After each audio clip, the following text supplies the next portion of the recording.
श्रावण का महीना चल रहा है। इस पवित्र कथा का लाभ भगवान शिव की कृपा से आप और हमको प्राप्त हुआ है। आज कथा का चतुर्थ दिवस, जिसमें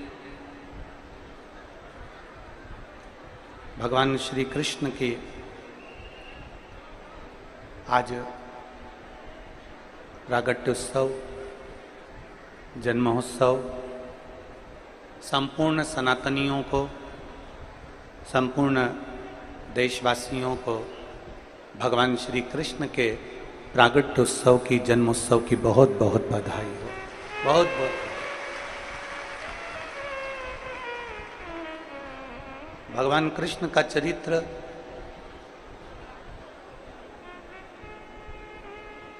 आपको और हमको एक सीख दे देता है कि कितनी कितनी विषम परिस्थिति में कारागार में भगवान कृष्ण का जन्म हुआ। आधी रात को वसुदेव जी भगवान कृष्ण को लेकर चले। बहुत घोर जलवृष्टि हुई और भगवान कृष्ण को लेकर जाते हैं। अंधेरी रात,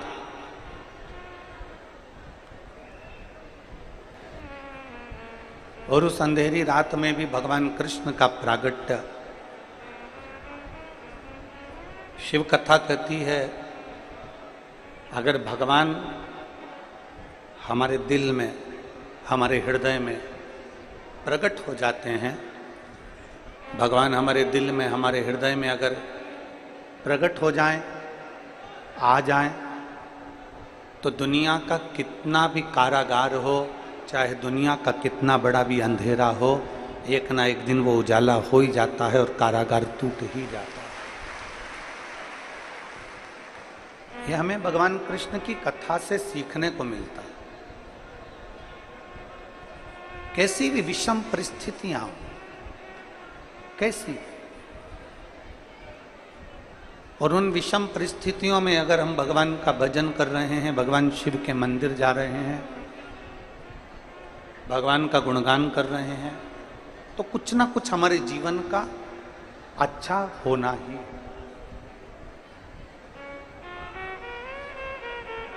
हमारा विश्वास यदि प्रबल है तो शिव क्यों ना मिले।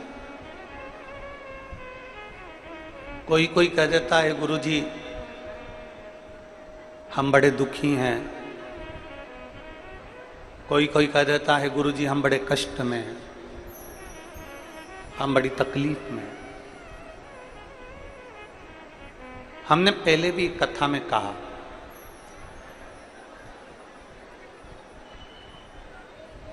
सुख और दुख दो पलड़े हैं, ये जरूर आएंगे जीवन में। अगर आज दुख है तो कल सुख जरूर आएगा। ऐसा नहीं कि जिंदगी में केवल सुख ही सुख देखा तो दुख का सामना नहीं करना पड़ेगा।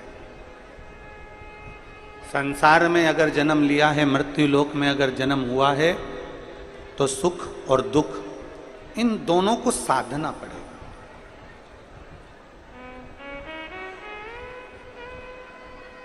अगर संसार में जन्म लिया है, मृत्यु लोक में अगर हम आप और हम जन्मे हैं, तो सुख और दुख को साधना पड़ेगा। ये सुख और ये दुख को साधना।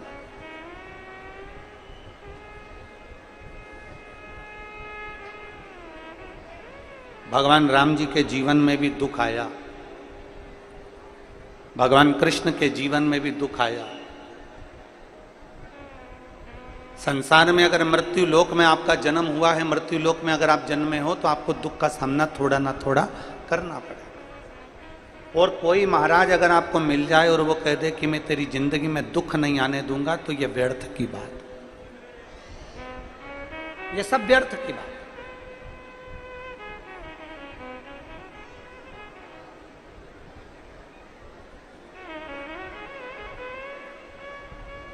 किसी को हाथ दिखाने से अच्छा है हाथ में एक लोटा जल पकड़ो और शंकर के मंदिर जाना चालू करो तो तुम्हारा दुख अपने आप कट जाए। हाथ दिखाने से दुख नहीं कटेगा। और आपका कट गया हो तो वो बात दूसरी है। हाथ दिखाने से दुख नहीं कटेगा। तो कोई बता दे कि तुम्हारा भाग्य रेखा ये प्रबल है, रोज तुम यूट्यूब पर फेसबुक पे मोबाइल खोल के बैठ जाओ, मैं देखूं मेरी पर्वत रेखा कौन सी है, गुरु रेखा कौन सी है, कौन सी रेखा कौन सी है, रोज अपना भाग्य की रेखा रोज देख रही और सोच रही मेरा भाग्य की रेखा बड़ी प्रबल है, मेरा गज केसरी योग है, राजा बनने का पूरा चांस है, अब की बार मैं ही राजा बनकर बैठूंगी, अभी की बार मैं ही राजा बनूंगा। तुम कितना भी हाथ दिखा लो, कितनी भी रेखाएं देख लो, कितना भी भाग्य दिखा लो, परंतु हाथ दिखाने से, भाग्य दिखाने से तुम्हारा भाग्य नहीं संवरेगा। तुम्हारा भाग्य तुम्हें खुद संवारना पड़ेगा। शंकर के मंदिर में जाकर जब एक लोटा जल चढ़ाओगे अपने आप तुम्हारा भाग्य संवरना प्रारंभ होगा। दुनिया में किसी की सामर्थ्यता नहीं है कि कोई किसी का भाग्य संवार दे। अपना भाग्य, अपने कर्म का लेख अपने को स्वयं काटना है। राम जी का दुख स्वयं राम जी को काटना पड़ा, भगवान कृष्ण का दुख भगवान कृष्ण को काटना पड़ा। संसार में जरा विचार करिए कि कितना कितना संसार में दुख आया। राजा हरिश्चंद्र जी का दुख राजा हरिश्चंद्र जी को काटना पड़ा, स्वयं दशरथ जी का दुख स्वयं दशरथ जी को काटना पड़ा, स्वयं वसुदेव जी का दुख स्वयं वसुदेव जी को काटना पड़ा। संसार में अगर जन्म लिया है अपने कर्म का भोग अपने को भोगना पड़ेगा। तुम चाहे दुनिया के लोगों को कितना भी हाथ दिखाओ, तुम्हारे हाथ दिखाने से तुम्हारा दुख नहीं कटेगा। तुम्हारा दुख कटेगा तुम्हारे कर्म करने से, तुम्हारी लगन से, मेहनत करने से, तुम्हारा परिश्रम करने से। मृत्यु लोक में अगर जन्म लिया है तो अपनी मेहनत को 4 गुना बढ़ा दो, अपनी मेहनत को 4 गुना बढ़ाओ। अभी तक जितना सीए बनने के लिए जो एग्जाम दे रहे थे रिजल्ट पास नहीं हो रहा, अब की बार ऐसी पढ़ाई करूंगा कि 4 गुना मेहनत। इंजीनियर बनने के लिए मैं कर रहा था, डॉक्टर बनने के लिए मैं कर रहा था, आईएएस ऑफिसर बनने के लिए मैं कर रहा था। अपनी मेहनत को 4 गुना बढ़ाओ। जब अपनी मेहनत लगन 4 गुना बढ़ेगी तो यह निश्चित है कि तुम्हारी मेहनत के साथ में वो डमरू वाला अपना हाथ पकड़ेगा और तुम्हें आगे बढ़ा कर ले जाएगा। आपकी मेहनत आपको अग्रण्य लेकर जाएगी। दुनिया का कोई महाराज, दुनिया का कोई बाबा संसार में जन्म नहीं लिया जो तुम्हारा दुख काट दे। अपने दुख को अपने को काटना है, अपना भजन अपने को करना है। हमने पहले भी कथा में कहा था, अगर हमारे को खांसी आई तो हमको खांसना पड़ेगा, हमको छींक आई तो हमको छींकना पड़ेगा, हमारे पेट में दर्द हुआ तो गोली हमको खाना पड़ेगा। उसी तरह हमारे जीवन में दुख आया तो कोई दुख नहीं काटेगा हमारा दुख। हमें शंकर को एक लोटा जल चढ़ा चढ़ा कर अपनी मेहनत कर कर काटना पड़ेगा। अपना दुख अपने को काटना, कोई दूसरा नहीं काटने वाला। किसी की सामर्थ्य नहीं कि तुम्हारे दुख को काट दे। एक विश्वास, बस इतना, एक लगन, एक भरोसा।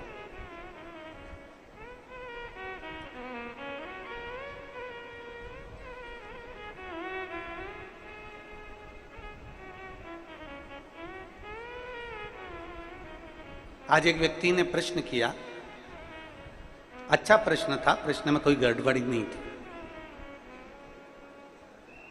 गुरुजी, भगवान कृष्ण अमेरिका में क्यों पैदा नहीं हुए?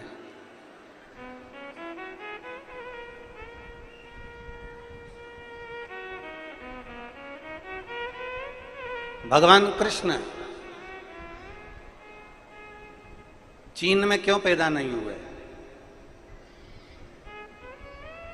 भगवान कृष्ण विदेश में क्यों नहीं जन्मे? क्यों पैदा नहीं? हम उस बेटे से कहना चाहते हैं, हम उस बेटी से कहना चाहते हैं कि तुम्हारा प्रश्न है कि भगवान अमेरिका में क्यों नहीं जन्मे, भगवान विदेश में क्यों नहीं जन्मे? क्योंकि विदेश में रहने वाले व्यक्ति दिमाग से प्रेम करते हैं और भारत में रहने वाला व्यक्ति दिल से प्रेम करता है। इसलिए मेरा कृष्ण भारत की भूमि पर जन्म लेता है।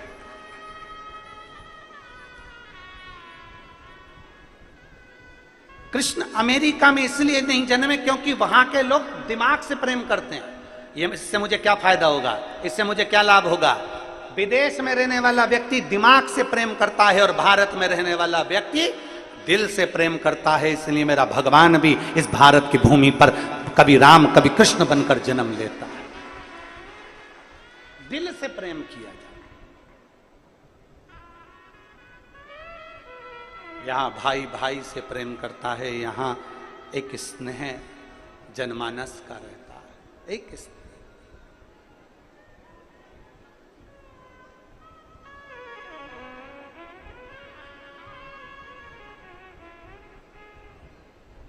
विदेश में शादी भी, वो कहते हैं ना, हमारे एक विदेश में एक लड़का बच्चा उसी स्कूल में पढ़ रहा था, एक भारत का बच्चा विदेश का बच्चा बोला कि मेरे देश ने कितनी तरक्की करी। विदेश का बच्चा बोला मेरे देश ने कितनी तरक्की करी, हमारे यहाँ शादी ईमेल से हो जाती है। आज के ज़माने में शादी ऑनलाइन ईमेल से हो जाती है। भारत का बच्चा बोला तुम्हारा देश कितनी भी तरक्की करा हो और तुम्हारे यहाँ शादी कितनी भी ईमेल से होती हो, पर मेरे भारत में तो शादी आज भी फीमेल से ही होती है। तुम्हारा देश कितनी भी उन्नति करा हो और तुम्हारे यहाँ शादी भले ईमेल से होती हो, पर मेरे देश में भारत में तो शादी आज भी फीमेल से ही होती है। भारत भारत है।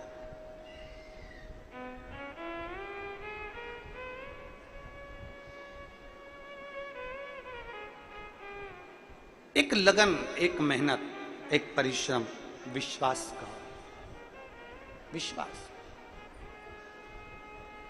एक शिव स्तुति में लगा रहता, भगवान शंकर के गुणगान में लगा रहता। मूंगा भगत शिव भक्ति में लीन रहता। पत्नी बच्चे सब अपने शंकर की भक्ति करते, स्मरण करते और परिवार में अच्छे से रहते। अब आपने अगर कल की कथा ऑनलाइन सुनी होगी तो उसमें कहा था कि शिव परीक्षा बहुत लेते हैं। किसने सुनी थी कल की कथा? मोबाइल पर आस्था चैनल पर सुनी थी सबने? रखवा। हमने उसमें कहा था कि शंकर परीक्षा बहुत लेते हैं।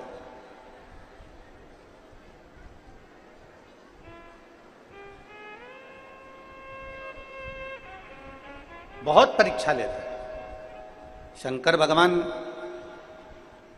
ऐसे ही अपना नहीं बना लेते। शिव के करीब में जाने के लिए शिव जैसा विश्वास, शिव जैसी सामर्थ्यता, शिव जैसी लगन, शिव जैसी श्रद्धा और शिव जैसी भक्ति होना जरूरी है। शंकर के करीब में जाने के लिए शिव जैसा अगर विश्वास नहीं है तो शिव के करीब में आप नहीं जा सकते, पहुंच ही नहीं सकते। विश्वास।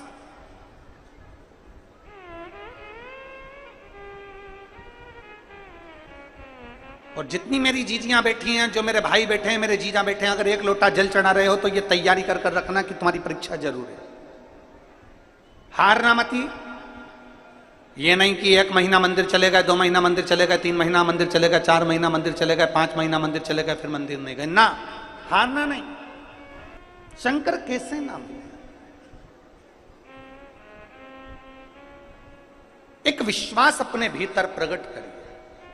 और यहां जितनी संख्या में आप लोग कथा श्रवण करने के लिए आए हैं, पंडालों में भले जगह नहीं हो, आप लोग पंडाल के बाहर अपना अपना छाता लगाकर, अपना अपना आसन बिछाकर, पन्नी बिछाकर, जो भी बिछाकर आप लोग बैठे हुए हो, एक विश्वास मानकर कथा सुनना कि अगर दिल से ठीक है, 2 दिन की कथा अगर निकल भी गई तो कोई दिक्कत नहीं।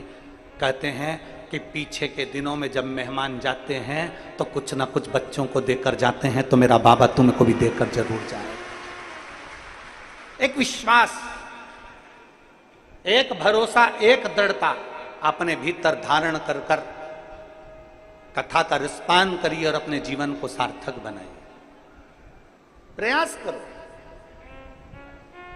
हम उस शंकर की भक्ति में डूबे। भरोसा आपको करना है, विश्वास आपको रखना, दृढ़ता आपको रखना। और बिना भरोसे के, बिना विश्वास के परमात्मा कैसे मिल सकते? कैसे? उसकी अविरल भक्ति, उसका विश्वास हमको देता है। दक्षिण में रहने वाला वो मूंगा भगत शिव की भक्ति में डूबा रहता और उसका एक विश्वास था, शंकर को जल चढ़ाए बिना पानी नहीं पीता। शिव को जल चढ़ाए बिना जल ग्रहण नहीं करता था। जैसे अर्जुन, जैसे युधिष्ठिर, अर्जुन और युधिष्ठिर का भी नियम था कि शंकर को जब तक जल ना चढ़ जाए तब तक जल ग्रहण नहीं करते थे।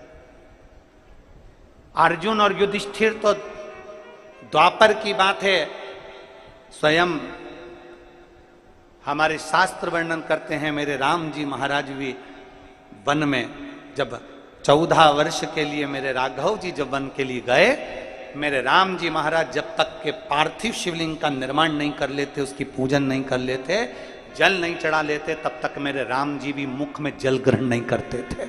ऐसा नियम मेरे राम जी का था।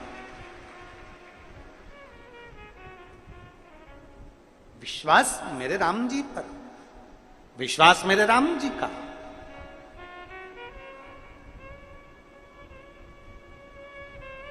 और केवल अर्जुन, युधिष्ठिर, मेरे राम जी, मेरे भगवान कृष्ण, मेरे भगवान कृष्ण का भी नियम था, शिव की आराधना करे बिगर मेरे भगवान कृष्ण भी जल को ग्रहण नहीं। शिव आराधना मूल है, शिव आराधना। शिव की आराधना बिना कुछ भी नहीं, कुछ।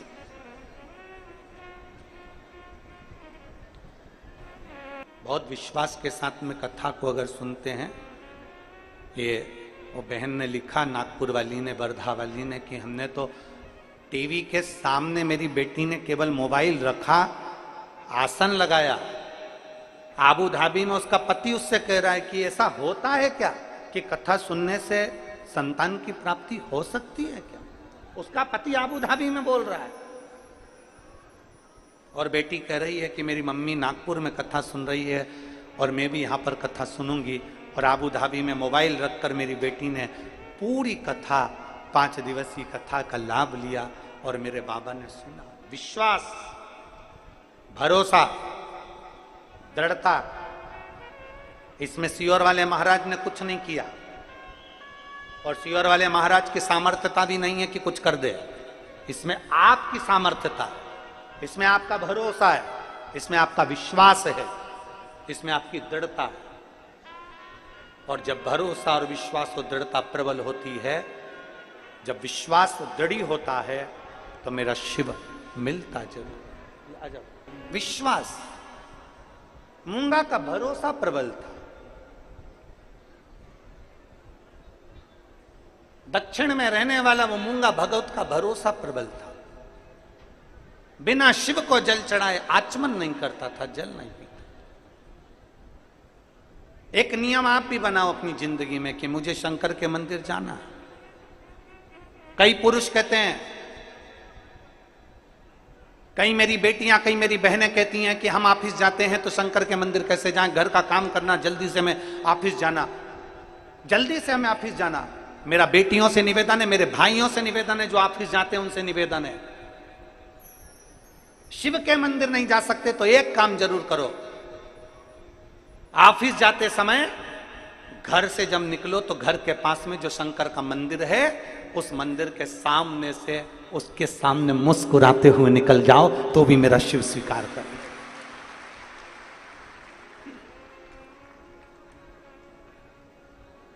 हमारे बाबा ने हमको दिया क्या?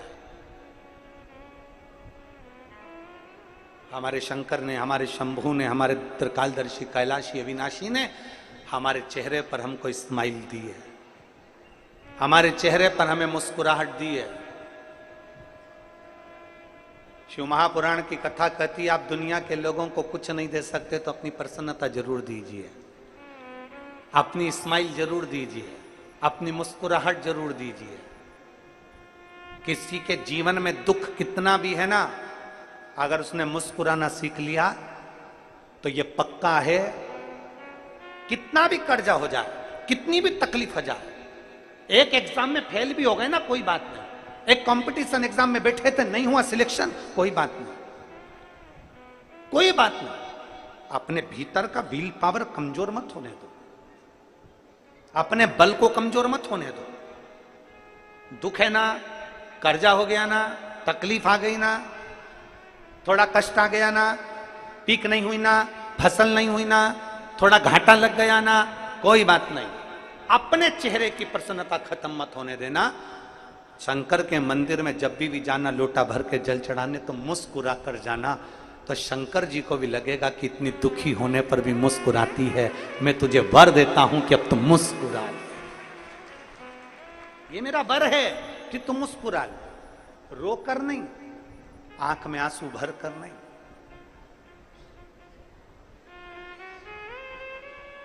प्रसन्न रहे, जिंदगी का सबसे बड़ा सुख है प्रसन्नता। सीखो मेरे भगवान कृष्ण से।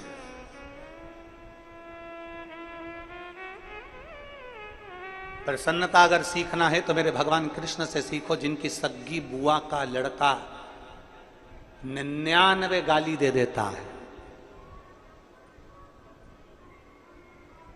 सीखना है तो भगवान कृष्ण से सीखो, जिनकी सग्गी बुआ का लड़का 99 गाली दे रहा है और भगवान कृष्ण के चेहरे पर सल नहीं है और वो मुस्कुरा रहा है।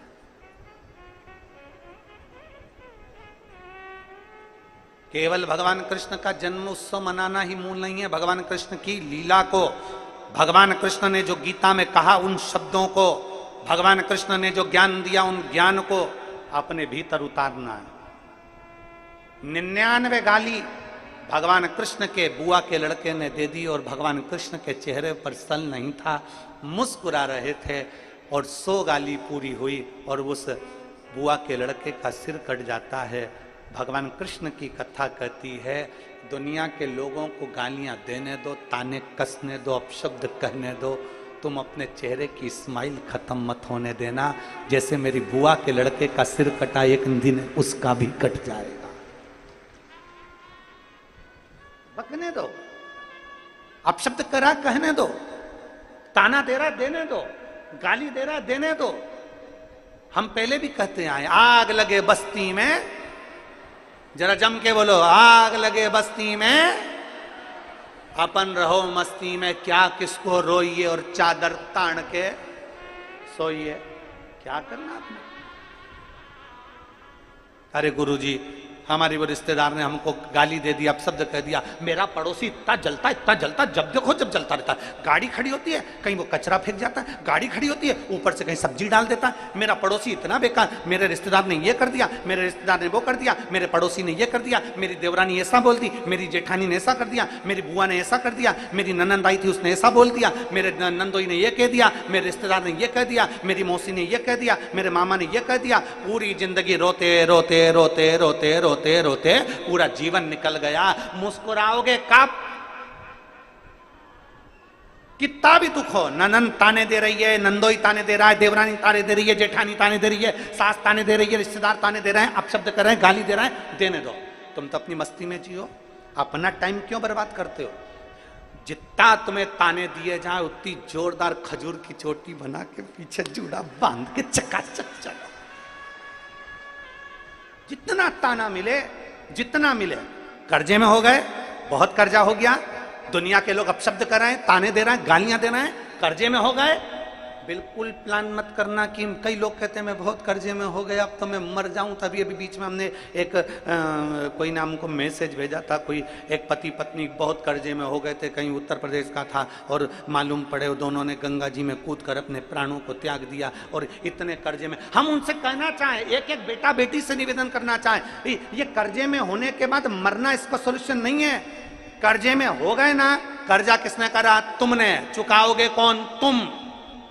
तो थोड़ी मेहनत ज्यादा करिए, परिश्रम ज्यादा करिए, और बाबा पर भरोसा ज्यादा करिए, एक ना एक दिन वो कर्जा चूकेगा और तुम आनंद से अपनी जिंदगी जिए।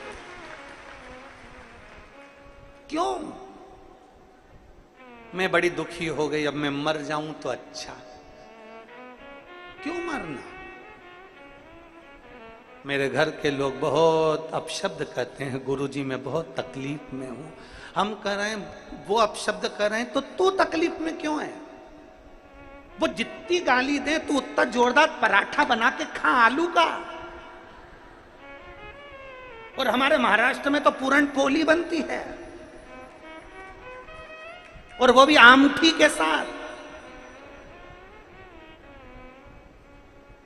और महाराष्ट्र के लोग जैसा दुनिया में कोई नहीं हो सकता, ये समय समय पर मिर्ची का ठेसा भी बना देते हैं। और तू अभी से घबरा रही, घबरा रही तू? एक मुंह से शब्द मत के, सास गाली दे रही है, परिवार वाले गाली दे रहे हैं, आप शब्द कर रहे हैं, मुख से एक शब्द नहीं निकलना चाहिए। अंदर जाओ, मिर्ची का ठेसा बनाओ, मिर्ची रखो और कूट कूट के ठेसा बनाओ। मुंह से मत बोलो, मिर्ची का ठेसा बनाओ और एक बगार जोरदार लगाओ। जब बाहर दास जाए आछी आछी, तब लोगों को मालूम पड़े गुस्से में है, ठेसा है, गुस्से।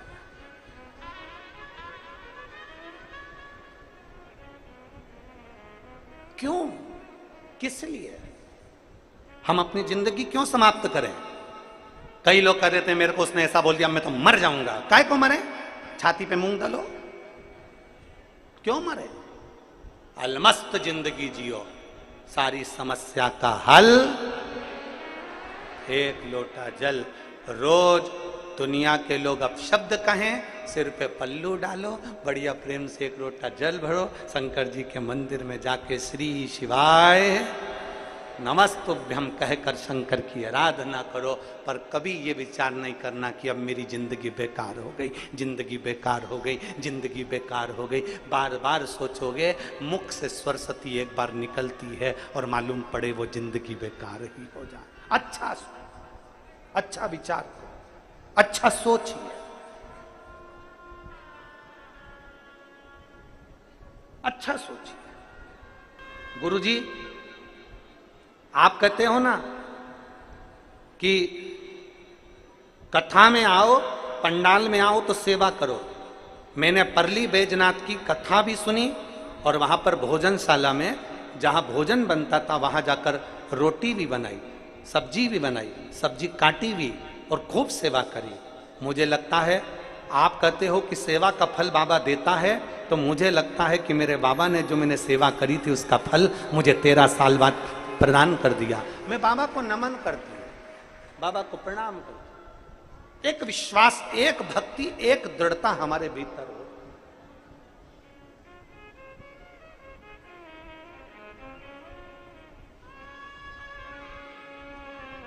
और जब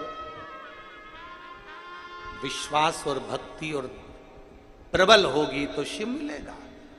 मूंगा भगत अपनी भक्ति में तल्लीन था, तल्लीन। कुछ है नहीं है वो अपनी जगह, पर अपना विश्वास दृढ़ बनाकर रखा। मूंगा भगत का बेटा अपने मित्र के साथ में स्नान करने गया और तालाब में छोटा सा बेटा खेलते खेलते वो तालाब में पानी में डूब गया। मूंगा को नहीं मालूम।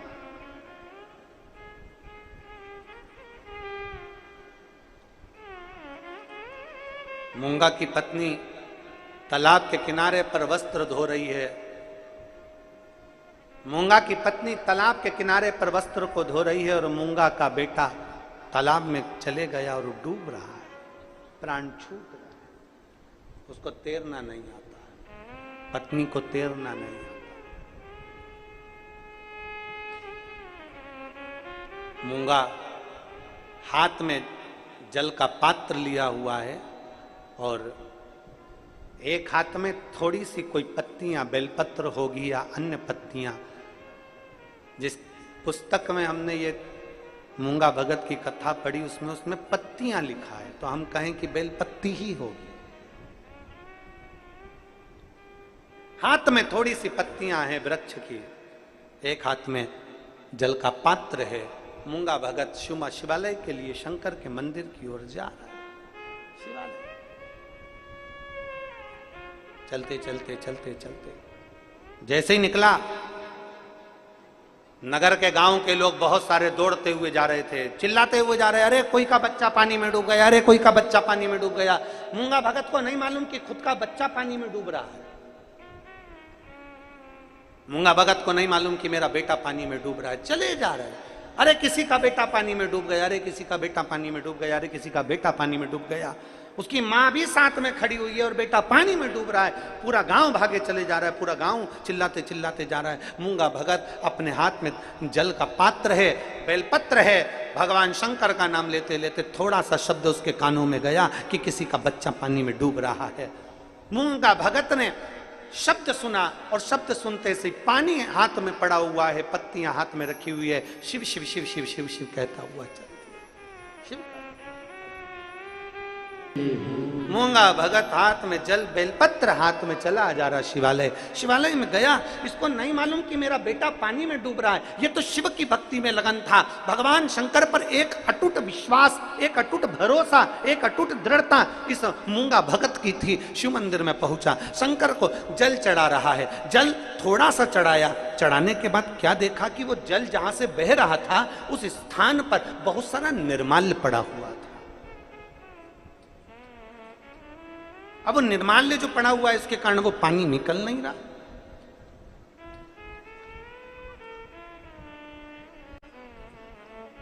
जो निर्माल्य पड़ा है पानी निकल नहीं रहा।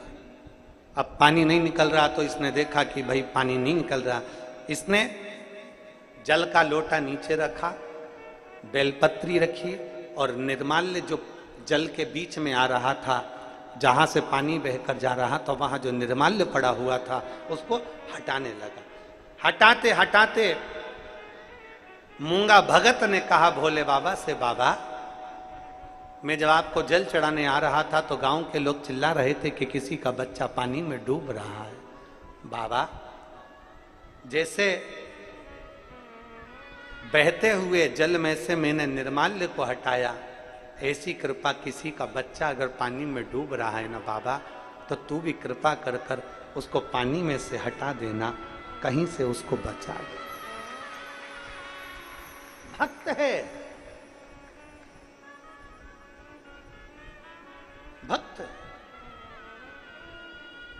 शिव महापुराण की कथा कहती है, कभी जिंदगी में अगर शंकर का दर्शन करने को ना मिले तो कोई शिव भक्त का मात्र दर्शन कर लीजिए, मात्र दर्शन कर लीजिए, उसका भी फल हमारे यहां निश्चित है।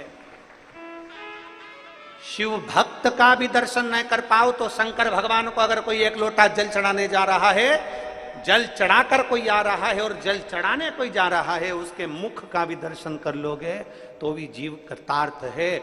शिव महापुराण की कथा तो यहां तक कहती है कि कथा सुनकर जितने लोग अपने अपने घर की ओर जाते हैं और जिस मार्ग से निकल कर जाते हैं उस मार्ग में जितने जीव आत्मा रहती है, उस व्यक्ति के मुख का अगर दर्शन करती है तो शिव पुराण उनको भी तारती हुई जाती है। ना जाने कितने कितनों को पार लगाती लगाती है। एक पीढ़ी, दो पीढ़ी, तीन पीढ़ी की तो बात ही नहीं है शिव पुराण में।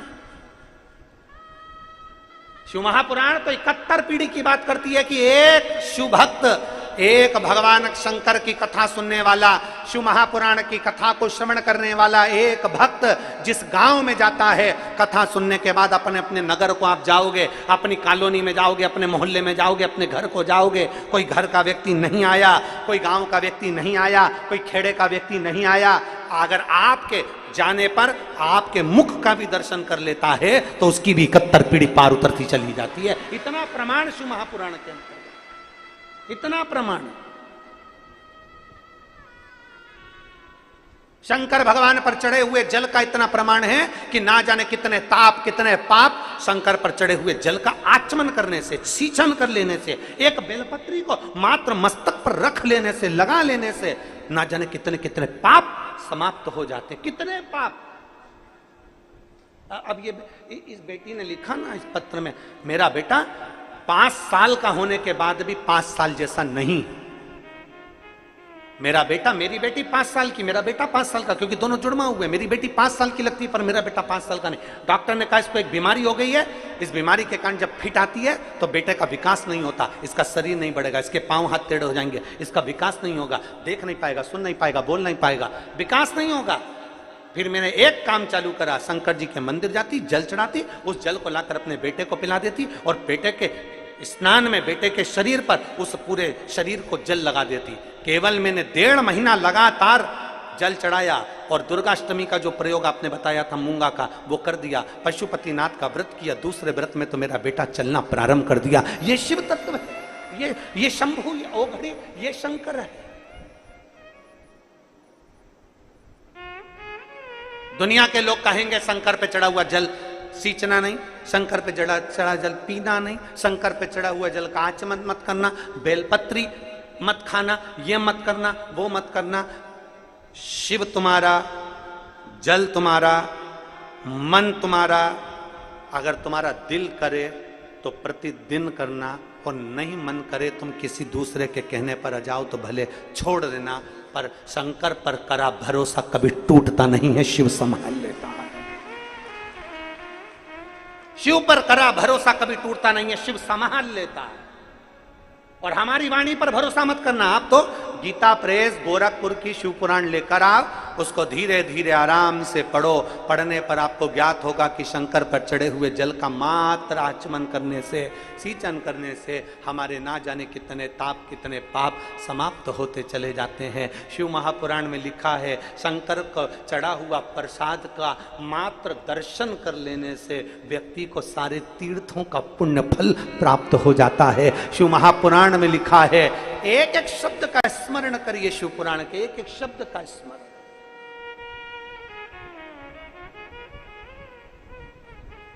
मूंगा ने कहा, बाबा मैं नहीं जानता किसी का बच्चा, मैंने आपके जो जलाधारी को साफ किया है इसमें से मैंने निर्माल्य हटाया है। बाबा आप कृपा करना, किसी का बच्चा पानी में डूब रहा हो तो उसको निकाल दे।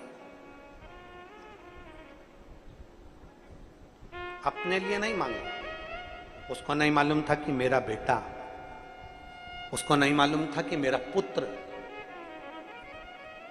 उसको नहीं मालूम कि मेरा बेटा मेरा पुत्र।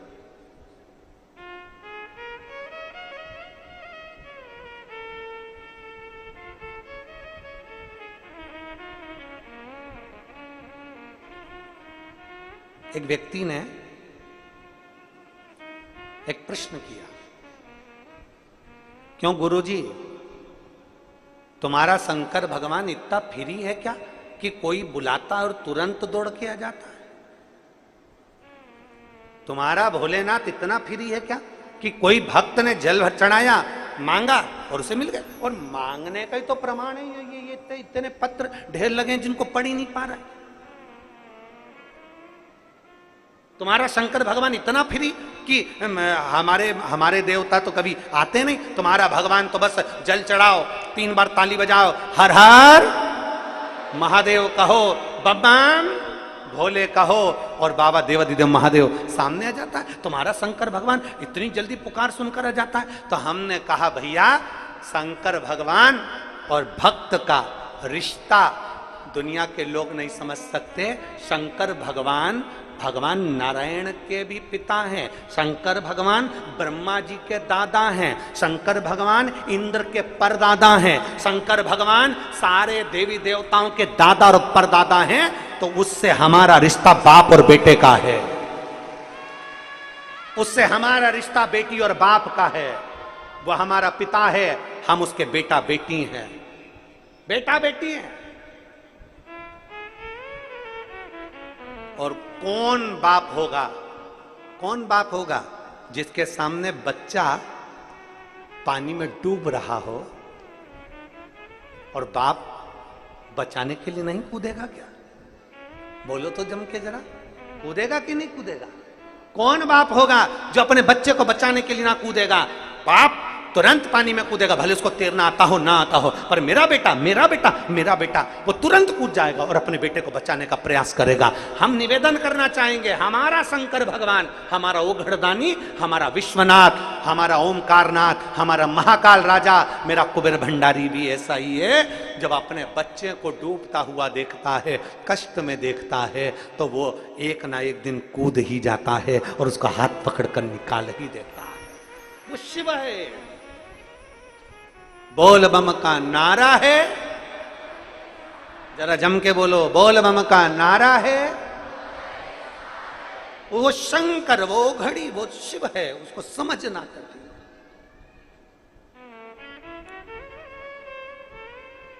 इसलिए निवेदन, उसको समझो। भगवान देवाधिदेव महादेव से अपने मन की बात बड़े भाव के साथ, हृदय से, चित्त से बाबा को प्रार्थना करें। शिव करुणा सागर है। मूंगा भगत अपने मन से बाबा से कह दिया, प्रार्थना कर, अपने मन से।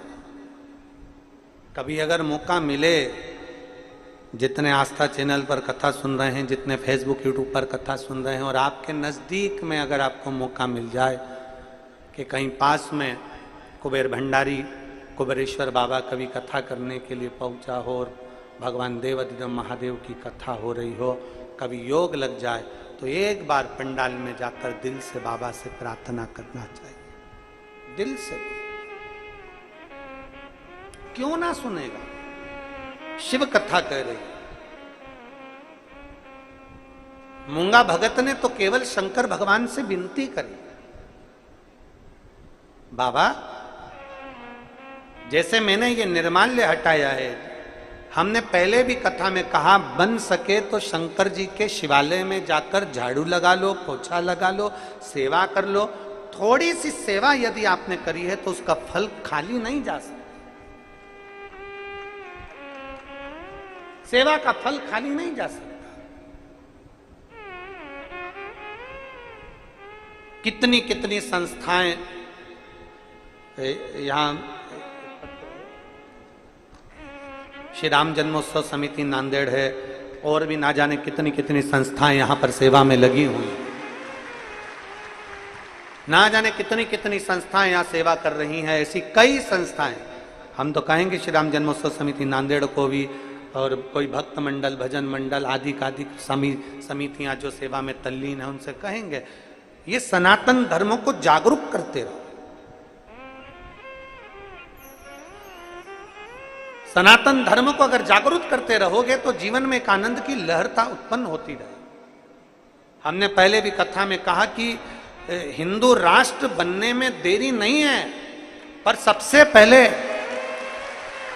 आपको और हमको हिंदू राष्ट्र बनाने के लिए आपको और हमको हमारे दिल में राष्ट्र भक्ति को जागृत करना पड़ेगा, गौ माता की सेवा करना पड़ेगी, और मस्तक पर तिलक लगाना पड़ेगा, और देवालय शिवालय में जाना चालू करना पड़ेगा।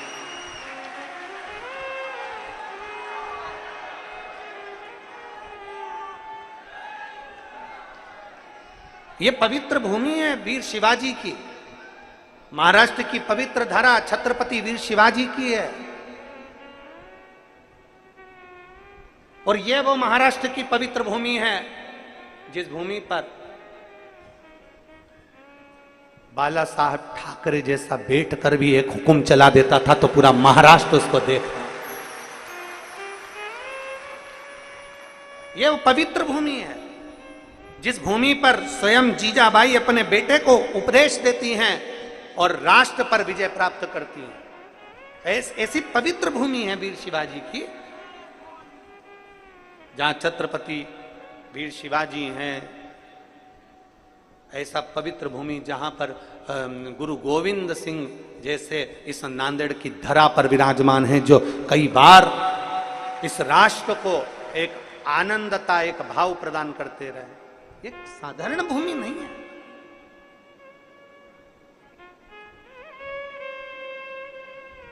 कभी आपने विचार करा कि गुरु गोविंद सिंह जी कल हम गए परसों के दिन, कल हम लोग जब दर्शन के लिए परसों पहुँचे माथा टेकने के लिए, तो बड़ा एक तेज, बड़ा एक आनंद था भूमि पर। तो कभी विचार करिएगा, कहाँ पंजाब, कहाँ नांदेड़, और मेरे गुरु गोविंद सिंह जी इस पवित्र धरा पर माँ गोदावरी के तट पर आए, और अगर उनके प्राण इस भूमि पर अगर गए हैं तो जरा विचार करिएगा, ये धरा कोई साधारण नहीं हो सकती, ये भूमि कोई साधारण नहीं हो सकती।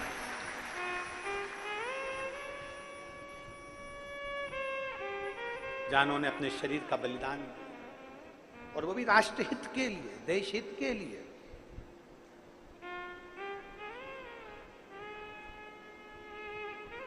एक विश्वास अपने भीतर करिए। मूंगा भगत ने कहा कि मैं नहीं जानता किसका बच्चा है।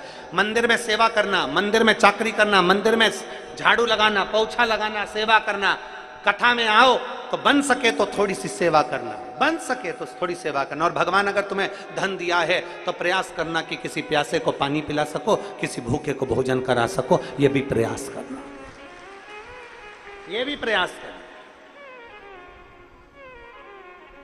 और फिर निवेदन है जितने भी पानी पिलाने वाले हैं उनको भी कि प्रयास करना कि ये जो अंदर बैठे हैं ये तो छांव में बैठे हैं, पानी जो धूप में बैठे हैं उनको पिलाने का प्रयास करना, जो 4 घंटे 6 घंटे से लगन लगाकर बैठे हुए हैं कि हम कथा सुनना है, जहां जगह मिल जाएगी, छाता लगाया बैठ गए, कथा का रस तत्व ग्रहण किया, जहां जगह। एक विश्वास के साथ आगे बढ़ो। मूंगा भगत ने भगवान शंकर की आराधना करी, बस निर्माल्य हटाया और प्रार्थना करी, बाबा कृपा करना, जैसे मैंने अड़चन हटाते हुए निर्माल्य को पानी में से हटाया, कोई बच्चा डूब रहा हो तो मैं निवेदन करूं बाबा उसको बचा लेना। इनको नहीं मालूम कि मेरा ही बेटा पानी में डूब रहा,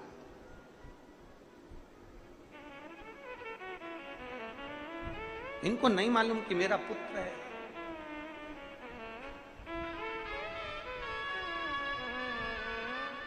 बस शिव खुद नहीं आता, शंकर खुद नहीं आते, शिव मार्गदर्शन देने के लिए समय समय पर भेजते रहते हैं। जैसे जिस समय पर पूरा सनातन धर्म संकट में पड़ा था तो जगत गुरु शंकराचार्य जी को भेज दिया गया था शिव तत्व के रूप में, 4 पीठ का निर्माण कर दिया। संत नामदेव जी को भेज दिया, संत ज्ञानेश्वर जी को भेज दिया, संत तुकाराम जी को भेज दिया, जनाबाई को भेज दिया, कितने कितने संत, गुरु नानक देव जी को भेज दिया, रामकृष्ण परमहंस जी को भेज दिया, मीराबाई, कर्माबाई, ना जाने कितने कितने संतों को भेज दिया। क्यों? केवल सनातन धर्म की रक्षा की। और कितना विश्वास होगा, कितना भरोसा होगा भगवान के प्रति, जरा विचार करिए। नामदेव जी महाराज जिनको लोग कह देते थे छोटा है, नामदेव जी को कह देते थे छोटा है। नामदेव जी को कह देते थे छोटा है।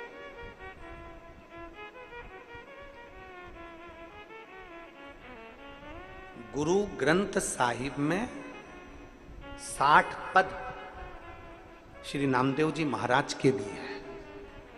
गुरु ग्रंथ साहिब में 60 पद, क्योंकि नामदेव जी महाराज ने पंजाब की भूमि पर पहुंचकर नामदेव जी महाराज ने गुरु नानक देव जी के चरणों का स्मरण करते हुए गुरु नानक देव जी के साथ में बैठकर उनकी संगत में नामदेव जी महाराज ने भगवान राम जी का गुणगान करते हुए संतों का गुणगान किया।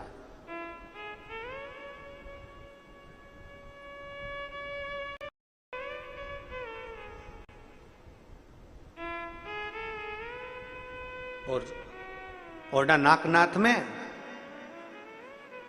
गुरु नानक देव जी और नामदेव जी दोनों गए। ओडा नागनाथ में महादेव के सम्मुख में, और जैसे ही नामदेव जी अंदर गए तो विद्वानों ने कहा ये कौन अंदर आ गया, इतना इतना नाच रहा है, कूद रहा है, ये कौन अंदर आ गया। उठाकर मंदिर के पीछे डाल दिया गया नामदेव जी को। नामदेव जी के पीछे डलते आंख में जल थे। गुरु नानक देव जी देख रहे थे। गुरु नानक देव जी ने कहा, नामदेव तुम्हें क्या तुम्हारी भक्ति पर भरोसा नहीं है? क्या तुम्हारे भगवान पर, तुम्हारी भक्ति पर, तुम्हारे को विश्वास पर विश्वास नहीं है, भरोसा नहीं है? नामदेव जी ने गुरु नानक देव जी से कहा, क्यों नहीं है? मुझे पूर्ण भरोसा है। तो मंदिर का गेट उधर है, तुम्हें पीछे पटका गया है। गुरु नानक देव जी कहते हैं, आप और हम दोनों मिलकर शिव को पुकारते हैं। नामदेव जी ने भगवान हरि विठ्ठल का गुणगान किया, भजन किया, जो गुणगान किया, भगवान देवाधिदेव महादेव ने मंदिर का दरवाजा बदल दिया, आगे का पीछे और पीछे का आगे का।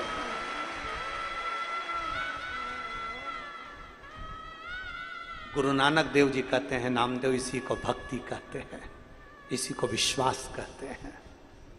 नामदेव तुम 8 साल के थे, हाथ में दूध का कटोरा लेकर तुम हरि विठ्ठल को दूध पिला देते थे। तुम्हारी भक्ति कोई साधारण नहीं है। एक भरोसा दृढ़ी कर लो हमारा। आयो पंडाल में कथा सुनने के लिए, टीवी के सामने सुन रहे हो, आस्था चैनल पर, मोबाइल पर सुन रहे हो, यूट्यूब फेसबुक पर, एक विश्वास को दृढ़ी करना कि मैंने बाबा से जो मांगा है मेरा बाबा सुनेगा। भगवान ब्रह्मा ब्रह्मलोक में रहते हैं, भगवान विष्णु बैकुंठ लोक में रहते हैं, पर मेरा शिव मृत्यु लोक में रहता है। और जो मृत्यु लोक में रहता है तो मृत्यु लोक की दशा को समझता है, समझता है। उसके आश्रित हो, उसके आश्रित।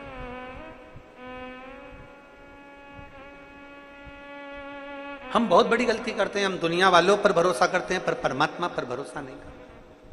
हम बाबाओं पर भरोसा करते हैं, हम कई महाराजों पर भरोसा करते हैं पर भगवान पर भरोसा नहीं करते। शिव पर भरोसा कर कर देखिए। गुरु नानक देव जी ने कहा कि 8 वर्ष में अगर आप हरि विठ्ठल को दूध पिला सकते हो तो क्या ये शंकर का मंदिर का द्वार नहीं बदल सकता? तुम्हारा विश्वास दृढ़ होना चाहिए, तुम्हारा भरोसा दृढ़ होना चाहिए। एक पत्र है,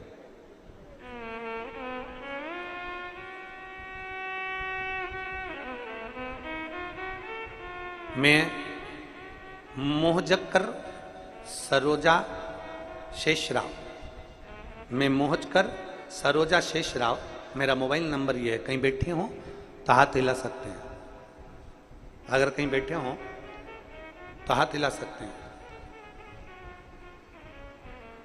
वहां बैठे हैं, आ जाओ, एक बेलपत्र ले जाना, आ जाइए, आ जाइए। मैं मोहजकर सरोज शेषराव, मेरा मोबाइल नंबर ये है। मैं नांदेड़ की रहने वाली हूँ गुरुदेव, नांदेड़ में मेरा घर है। मैं बाबा का क्या वर्णन करूं गुरुदेव, एक बेलपत्र और एक शहद में क्या बल होता है। मेरी बेटी नीट की परीक्षा दे रही थी और कई बार उसने एग्जाम दिया पर उसका एग्जाम क्लियर नहीं हुआ। मेरी बेटी हार गई। तब मैंने उसको कहा कि तू क्यों चिंता करती है। एक बार वो सीहोर वाला महाराज कहता है कि मेहनत को चोगनी करो, अपना कर्म लगनता से करो और शंकर जी को एक बेलपत्र चढ़ाकर जाना, अब की बार नीट का एग्जाम तू दे। और मेरी बेटी ने खूब पढ़ाई करी गुरुदेव, और पढ़ाई करने के साथ साथ मेरी बेटी ने एक बेलपत्र शिव को लगाई, मोबाइल पर कथा सुनी और बाबा से प्रार्थना करा और शिव मंदिर जाना प्रारंभ करा। आज मेरी बेटी बाबा की कृपा से नीट एग्जाम को, फाइनल एग्जाम को पास कर ली।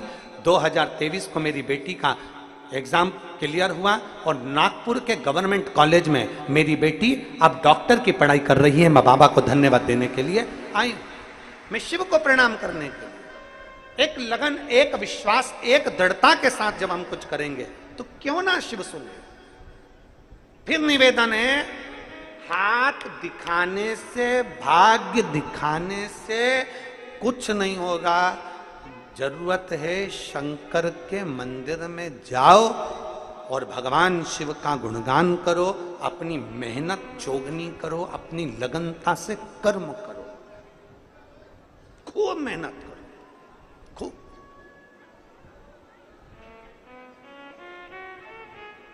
फिर क्यों ना आए शिव। मूंगा मालूम नहीं कि शिव आ गए। शंकर खुद नहीं आते, शिव खुद नहीं आते, कोई संत, कोई साधु, कोई गुरुजन के रूप में मेरा ओघड़दानी, मेरा शंभु आ जाता है, किसी ना किसी रूप में सम्मुख में खड़ा हो जाता है। शिव स्वयं नहीं आते, शंकर स्वयं नहीं आते। और मेरे ओघड़ बाबा, मेरे शंभू ने कृपा करी। मालूम नहीं मूंगा भगत को कि खुद का बेटा पानी में डूब रहा है, उसने तो केवल निर्माल्य हटाया था, मंदिर में से निर्माल्य हटाया और उसका फल ये मिला कि मेरे ओघड़ दानी ने एक लकड़ी के डूंड को भेज दिया, बच्चे ने उसको पकड़ लिया, पकड़ा, वो डूंड बहता बहता किनारे पर आ गया, मेरा शंभू ने उसको किनारा देकर चला गया। क्यों ना शिव? कितने लोग हैं जो शंकर जी के मंदिर में रोज जल चढ़ाने जाते? जरा हाथ उठाओ, उठाओ जरा हाथ, आगे से पीछे तक जो जाते हैं सब रख लो, बहुत जोरदार रखिए, रखिए, जाना चाहिए। बोल बम का नारा है, आवाज कमाई कल्याण तुम्हारा है। जरा जम के बोलिए, बोल बम का नारा है। जाना चाहिए शिव मंदिर, शिवालय, रोज एक लोटा जल चढ़ाओ, रोज। और मेरा इन सभी जो बच्चे डॉक्टर बने हैं, जो बच्चे इंजीनियर बने हैं, जो बच्चे अच्छे उच्च पद पर बैठे हैं, जो बच्चे इंडियन आर्मी में, कोई इंडियन नेवी में, जिन जिन बच्चों का सिलेक्शन हुआ है, इन सब बेटा बेटियों से निवेदन है, मेरे शंकर ने आपको काबिल बनाया है, तो इतना याद रखना, अपने जीवन में अपनी कुर्सी का, अपने पद का कभी अहंकार मत करना, दूसरे की हेल्प जरूर करना। अपनी कुर्सी का, अपने पद का कभी अभिमान मत करना, दूसरे का सहयोग करना। ये कुर्सी और ये पद तो धीरे धीरे कर कर जाता रहता है। कुर्सी और पद किसी का नहीं हुआ, कभी किसी का है, कभी किसी का है। अगर बन सके तो अपनी वर्दी का, अपनी कुर्सी का, अपने पद का, अपनी प्रतिष्ठा का सदुपयोग करो। कहीं बन सके तो सनातन धर्म को जोड़ने का प्रयास करो, क्योंकि एक दिन तो ये कुर्सी पद सब चले जाएंगे। प्रयास करो।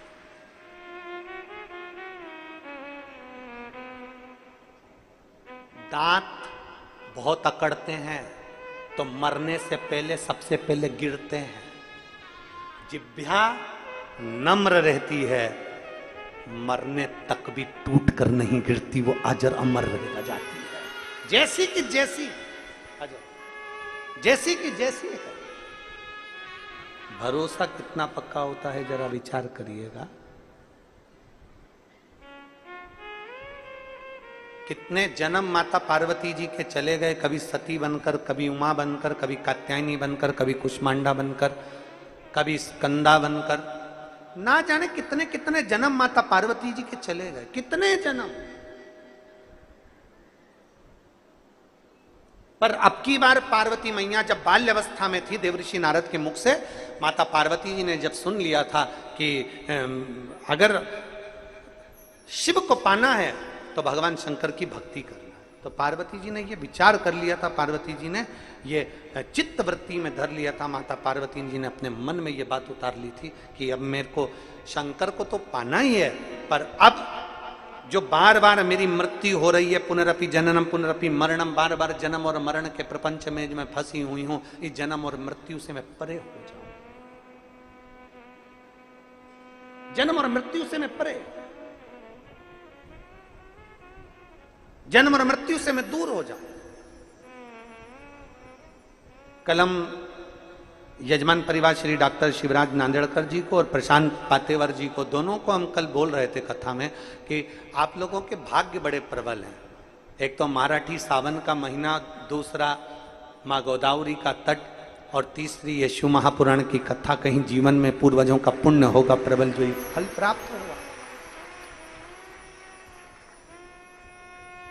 अगर मिले मनुष्य का शरीर, पार्वती जी ने विचार कर लिया, सती बनकर, उमा बनकर, कात्यायनी बनकर, कुष्मांडा बनकर, स्कंदा बनकर मैंने ना जाने कितने कितने जन्म निकाल दिए, पर अब मेरा विश्वास पक्का करूंगी, मेरा भरोसा पक्का करूंगी, और अब दूसरा जन्म नहीं, अब केवल ये जन्म मेरा आखिरी हो, और मैं जैसे शिव अमर हैं, वैसे मैं भी अमर हो जाऊं, मैं फिर कहीं प्रपंच में कहीं व्यर्थ में पड़ू ना, मैं भी अमर हो जाऊं।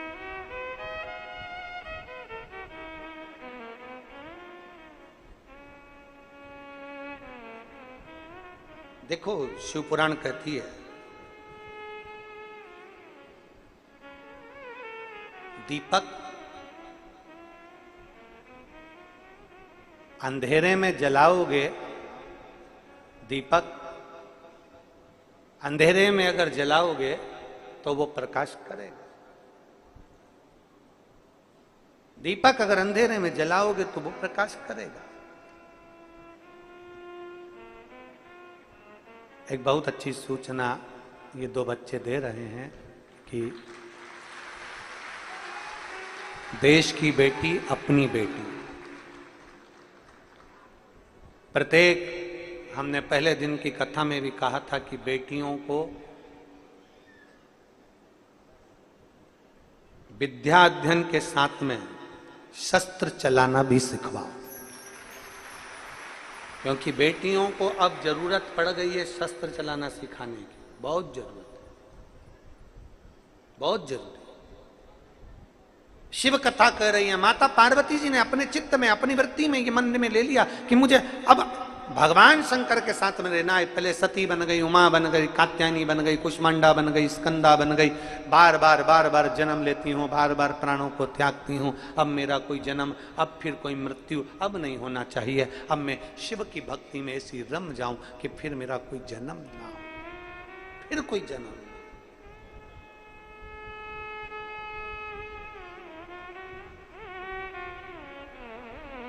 शिव भक्ति साधारण भक्ति नहीं है। शिव भक्ति कोई साधारण नहीं है। मेरे राम ने, मेरे भगवान कृष्ण ने भी शिव भक्ति को धारण किया है, साधारण नहीं है।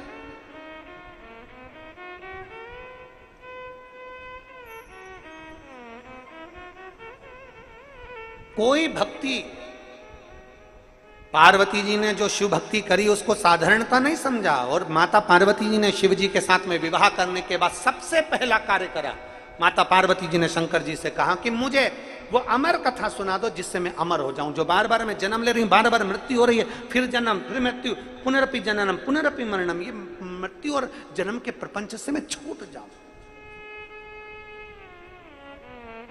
जन्म और मृत्यु के प्रपंच से मैं छूट जाऊं, ऐसी ऐसी कृपा। शिव जी ले गए पार्वती को अमर कथा श्रवण कराने के लिए शंकर, और वो कहते हैं ना महाराज,